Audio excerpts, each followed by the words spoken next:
The year was 2003. Barbara Streisand had discovered that her Malibu mansion had been photographed from the air and posted on a website dedicated to scientific research endeavors. The singer was so furious that she demanded that the photo be taken down and sued the creator involved for $50 million.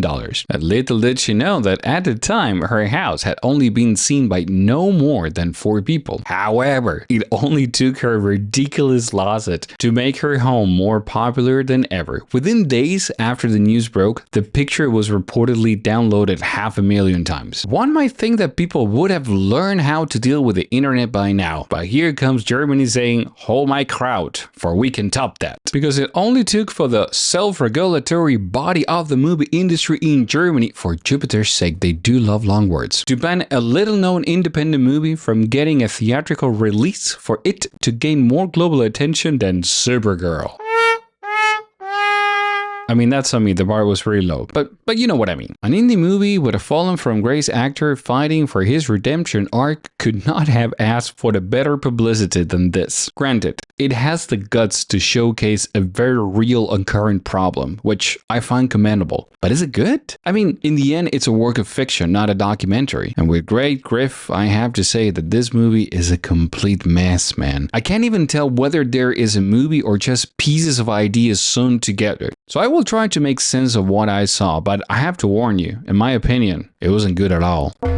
So Citizen Vigilante is centered around Michael Sanders, a former US soldier who is currently living in Croatia after inheriting a real estate empire from his late father. In his spare time, he fights gangs and criminals who are blossoming in the town. He visits a woman who has been brutally attacked by a gang, and where the criminal justice system of the country has failed her, he swears to avenge her. We follow him through his journey of becoming a citizen vigilante, saving innocent tourists from getting roofied by 2 locals, teaching teenagers of the value of paying their bills, executing a judge for being too lenient with perpetrators, and finally taking a whole family and gang members who brutally assaulted a girl months prior. And that's it. That's more or less the plot. Are you lost? Good. Now you know how I feel. So let's recap. The movie starts with a bold statement that says all behavior can be traced back to instincts. When justice is denied, instincts turn to vengeance. And it plays with one of the core ideas of the modern legal system, which is to prevent collective vengeance. I don't need to tell you that more and more often we see in the Western world signs that the criminal justice system is breaking apart. The same story of a culprit committing a heinous crime that could have been prevented and then is downplayed by the media and politicians is repetitive, to say the least. But unfortunately, the movie doesn't show it. And to me, this is a problem because showing these injustices would serve to support the motivation of the main character. I think that the movie doesn't even know what story it's telling. If it showed that the main character can't take it anymore because of this woman who was brutally Epstein by a group that didn't get sentenced, and even more so when he would find that this case was repeated over and over, it would have made for a more compelling story. And there are sufficient facts to back this storyline. But instead, we have a complete mess of a story. And I say all this because I don't have the faintest idea of what is going on. The first 40 minutes are dedicated to show us a brutal attack of the mother at the beginning, then Armie Hammer recording his manifesto and testing his guns, then taking down some dudes who we have zero idea who they are, then trying to teach a group of teenagers the value of paying bills, then Interpol surrounding him in his apartment, and so many things which are so disconnected. Is it typical and then this happens and then this happens and then this other thing happens, and I was completely lost and didn't know what was happening at this point. So my first question to all this is, how does Michael Sanders gather his intel? Like, how did he know that these dudes he took down in a hallway were going to be exactly where they were in order for him to surprise them with a shower of bullets? If you cannot follow what I'm saying, believe me, this is how I felt watching Citizen Vigilante. And that is because there's no story, just patches of ideas here and there led by a very competent actor, don't get me wrong, but man, I think that Armie Hammer deserves better roles. And this brings me to the main character problem, who might have several traits of a sociopath. Hey, at least I'm on a path. I don't feel any connection with Armie Hammer's character except for the tremendous frustration with the injustice spreading all over. But to me, that's not enough. I don't want to be the one filling in the blanks with my own susceptibilities. I want to watch a story unfold that makes me think and feel. But this mess of a story shows a character with a strange motivation. What is the fundamental reason that made him decide to take justice in his own hands? If that is not in the movie, I find it very hard to empathize with him. And even more when he seems totally cuckoo. I mean, the guy is obsessed with mold. It's just some mold.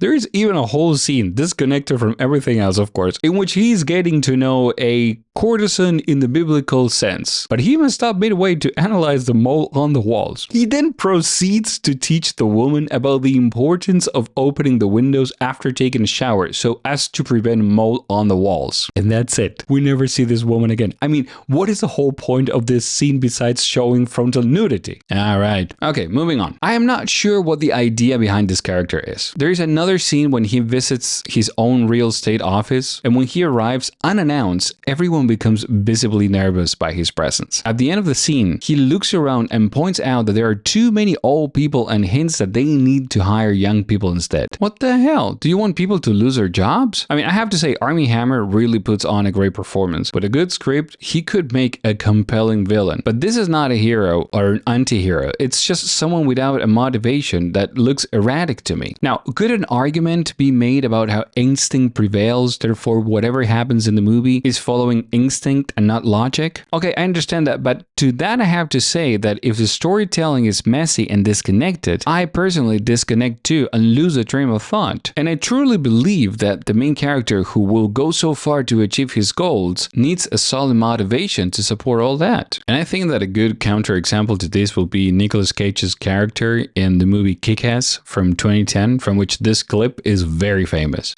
Is it gonna hurt bad? Oh, child. You're gonna be fine, baby doll. Now, Nicolas Cage's character, Big Daddy, swears vengeance against the gang that took his wife's life. And this is why he trains his daughter to be the perfect assassin by any means possible. For example, teaching her what getting shot feels like so she doesn't freeze in action. But rest assured that this is indeed ridiculous, and anyone who does this to his daughter is insane. But because I know his motivation, I can understand why he does what he does, however brutal it is. Coming back to Armie Hammer's character in Citizen Vigilante, his motivation misses me completely. And it's hard to find a noble intention behind all this when he has complete disregard for any human life, not just those he deems criminals. So at the end of the movie, he drives his car while kidnapping a judge who lets criminals off with a slap on the wrist. And as he drives the judge to the location where he plans to kill him, he explains the problems with society. And in order to get his point across, he drives recklessly, resulting in another car swerving and crashing, probably killing everyone inside. And it was at this point I realized I was completely disconnected from this character who started the movie laying down his own manifesto, but in the end I could only assume that he was just looking for an excuse to kill. I had started the movie thinking that maybe Armie Hammer's character will be something like Big Daddy from Kick-Ass, but it ended up being more like this. Open the door. This is my neighborhood. Open the fucking door. My conclusion with Citizen Vigilante is that, point in favor, it uses a very real and current problem for the story. Something that definitely is commendable in this time and era, especially in Europe, where people get their houses raided by the police for voicing their opinions on Twitter. But to me, that's not enough. I expect a movie to have a story that follows a character whose motivations are clear, and it makes me feel something, but instead, there are only patches over patches of disconnected situations led by a very, very capable actor who goes all into the role. Now, would I recommend it? No. Sadly, not at all. And it's a shame because there are so many interesting elements in the mix, but without a clear story, everything else gets lost in my opinion. And that's all I have to say about that.